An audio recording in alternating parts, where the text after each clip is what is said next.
Olá, sejam bem-vindos. Eu sou a Virgínia e este é o Fala, Xinha.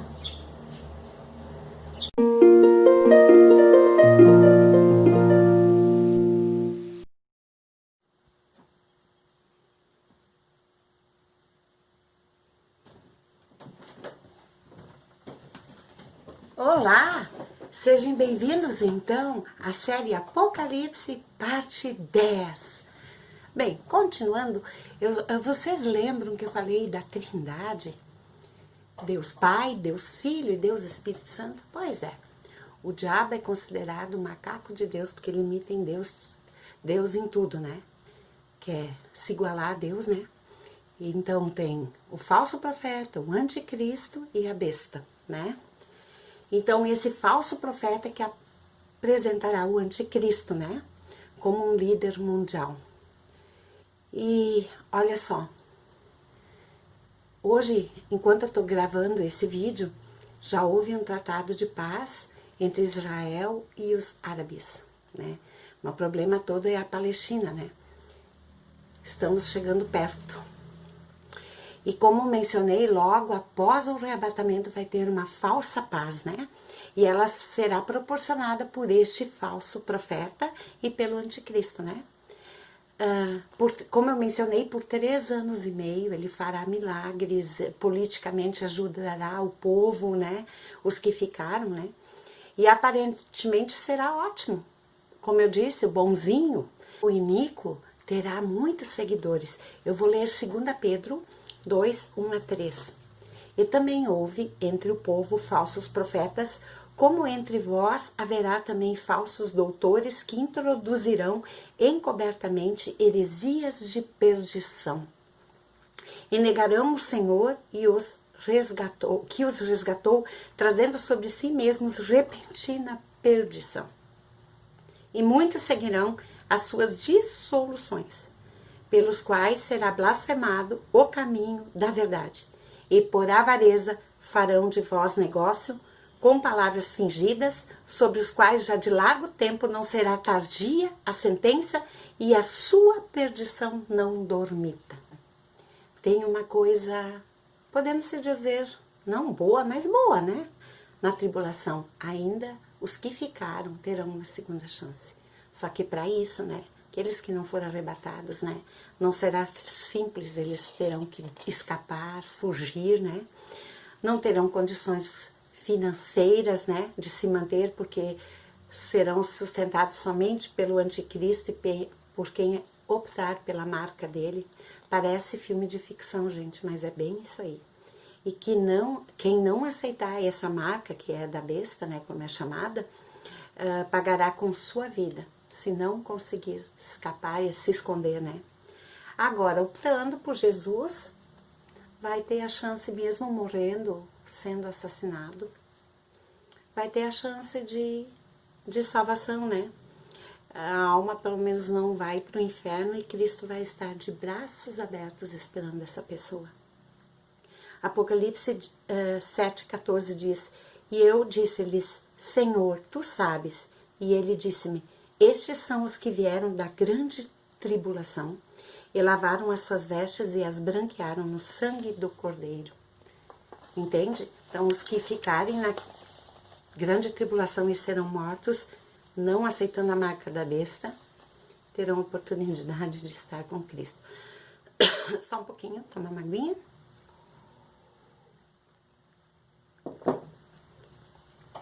Sobre a marca da besta, está escrito em Apocalipse 13, 16 a 18, que diz, a todos, os pequenos e os grandes, e os ricos e os pobres, os livres e os escravos, ou sobre a fonte, faz que lhe seja dada certa marca, sobre a mão direita ou sobre a fonte, para que ninguém possa comprar ou vender, senão aquele que tem a marca. O nome da besta, ou o número do seu nome. Aqui está a sabedoria. Aquele que tem entendimento, calcule o número da besta. Diz que é para calcular, e muitos já calcularam, né? Pois é número de homem. Ora, esse número é 666. Você já ouviu falar do código de barra, essas coisas. Aqueles numerozinhos que não aparecem ali no código de barra, tentaram tudo que é número, só deu 666. E isso é em todos os códigos de barra, em tudo que tu compra, que tu, né, tem esse código. Bom, falando sobre a marca da besta, a gente sabe que é uma tática diabólica para o anticristo dominar o mundo. Desde que me converti, aprendi que é um chip, né? Sabe, chegará um tempo que não vai mais haver dinheiro, cartão de crédito, talão de cheque já tá sumindo, né? E para colocar a NOM em prática, né?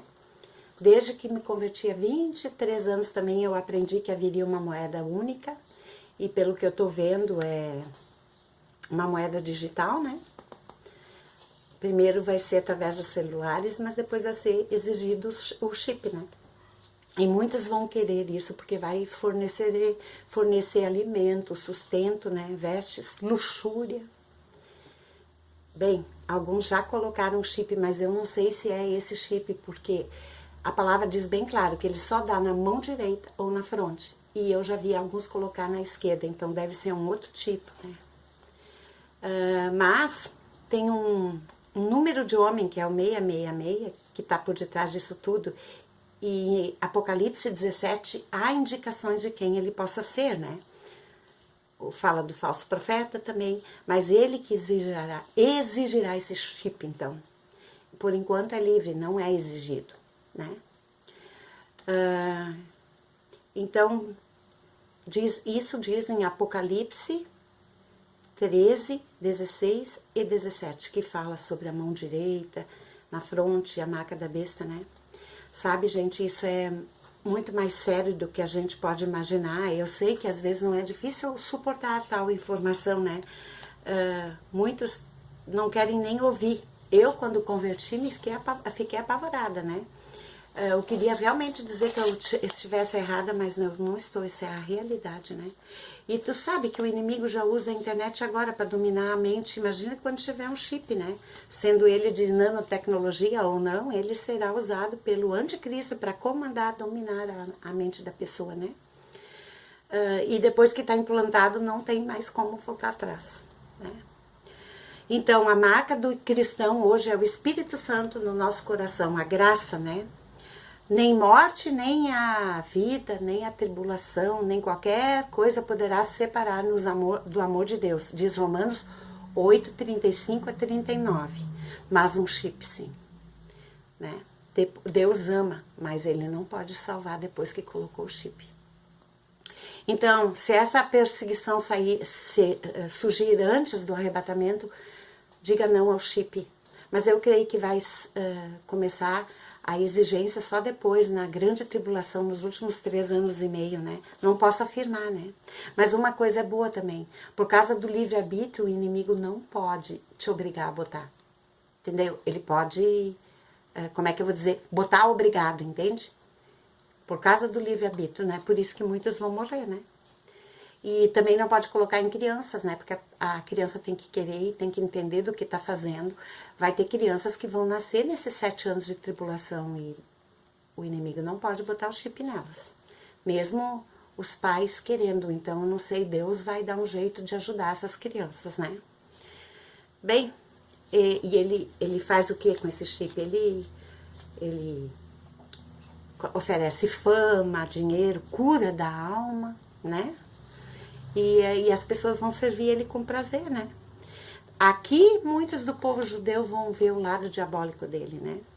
E haverá perseguição e muitos serão exterminados. Serão 7 anos difíceis, né? Mas o pior dia ainda vai ser o dia do Senhor. Quando Jesus voltar com todo o poder de um rei. Ali, então, eu coloquei a tela que eu fiz Armagedão. Jesus voltando, com anjos, trombetas, clangor de trombetas. Lá é para ser nós, lá junto com os anjos, nos cavalos, né, os santos. E aqui é a guerra do Armagedão, tá? Coloquei pessoas em guerra, coloquei fogo, fumaça. Porque Apocalipse, Jesus diz que... Apocalipse 16, 15 e 16 fala sobre isso, sobre que acontecerá essa guerra do Armagedão, porque Jesus, ele morreu como um cordeiro, mas ele vai voltar como um leão, diz isso, né? E no Armagedon, todos os seguidores de Satanás que receberam a marca serão exterminados, todos. E o falso profeta e o anticristo serão presos no inferno. Ali vão abrir o inferno para botar eles, né? E Satanás será preso por 1000 anos. 1000 anos. Leia todo Apocalipse 20. Agora eu vou colocar um pouquinho para vocês um outro quadro. Esse quadro, então, ele está representando essa prisão de Satanás.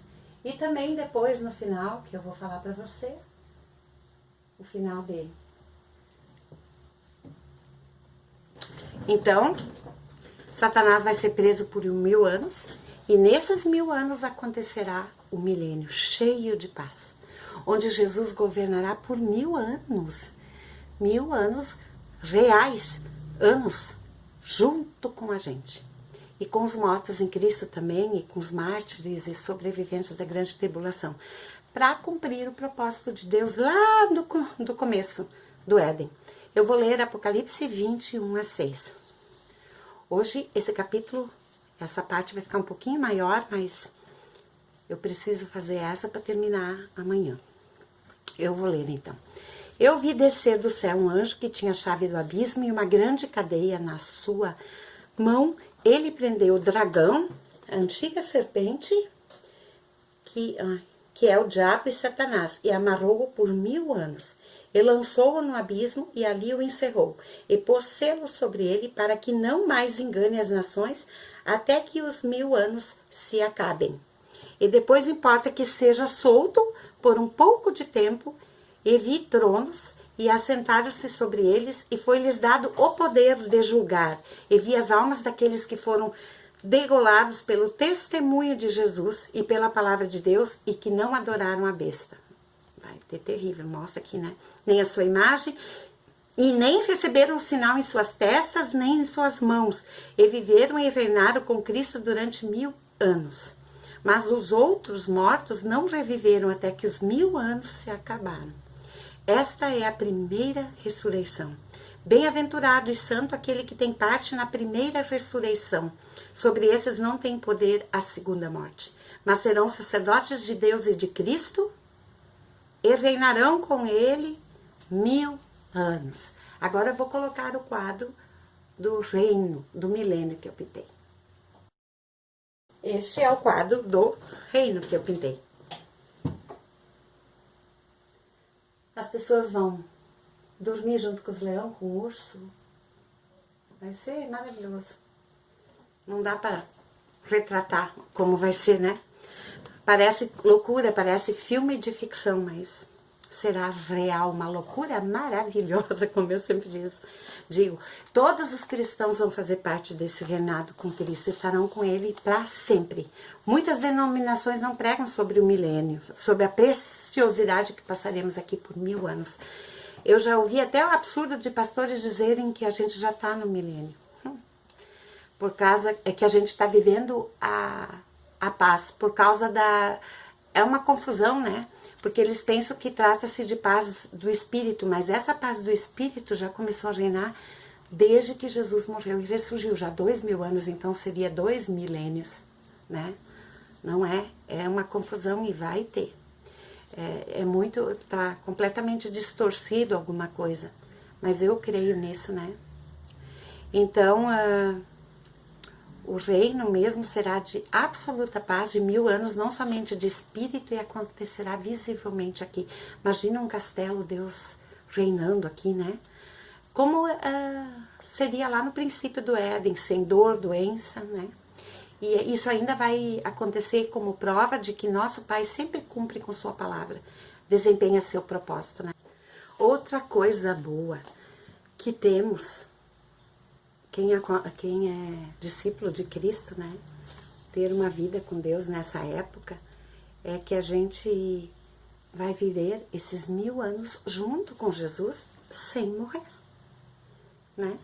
Também com o restante da grande tribulação, sobreviventes, né?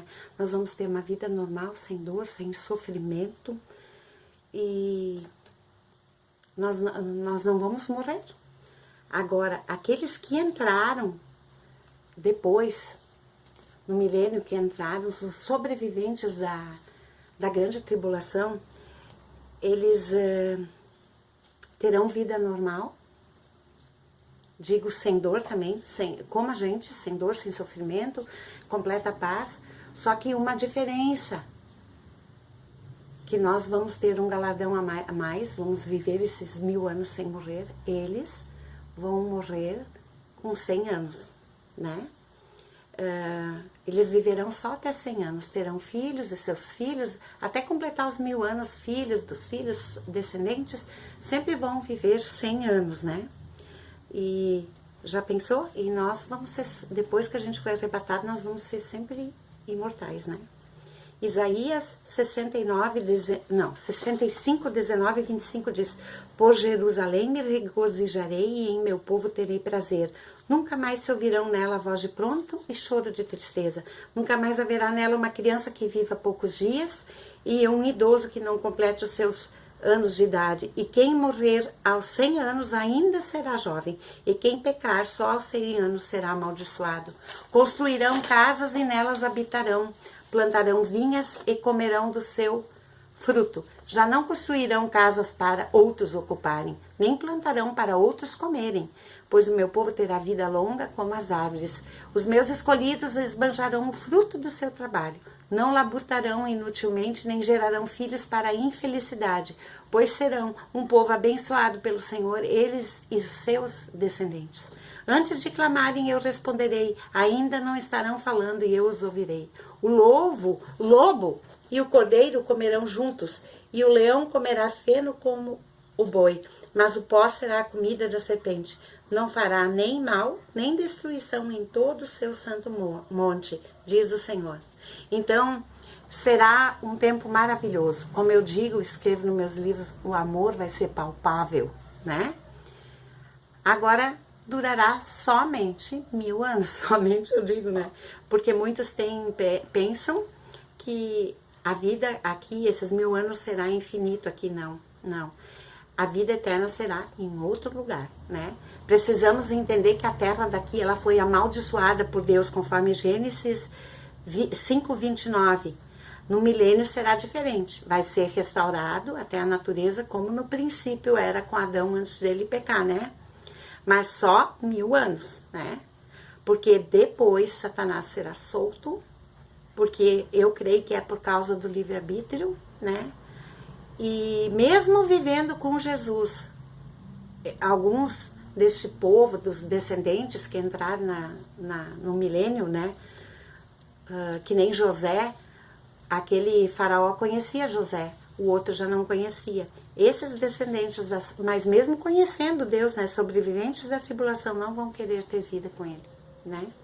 Então, por causa do livre-arbítrio e direito de escolha, infelizmente, muitos vão optar por Satanás. Eu quase não entendo, não consigo entender isso, mas é verdade. Mas então, ali haverá a guerra de Gog e Magog, conforme Ezequiel 38 e Ezequiel 39. Mas já está decretado lá na cruz que Jesus vai vencer. Apocalipse 27:10 diz: E acabando os 1000 anos, Satanás será solto da sua prisão e sairá a enganar as nações que estão sobre os 4 cantos da terra, Gog e Magog, cujo número é como a areia do mar. Infelizmente, né? Para as ajuntar em batalha.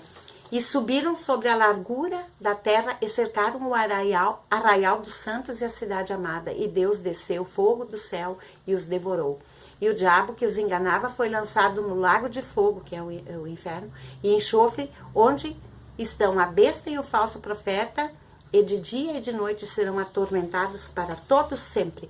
Então Satanás com seus demônios e todos seus seguidores, desde o princípio da terra, serão lançados no lago de fogo e enxofre, que é o inferno, né? Então somente aí a besta já está lá no Armagedão, né? Conforme Apocalipse 22, daí será realmente o fim deste planeta e viveremos na eternidade. Então amanhã, para encerrar, eu vou contar um pouquinho dessa nova eternidade da nossa casa, né?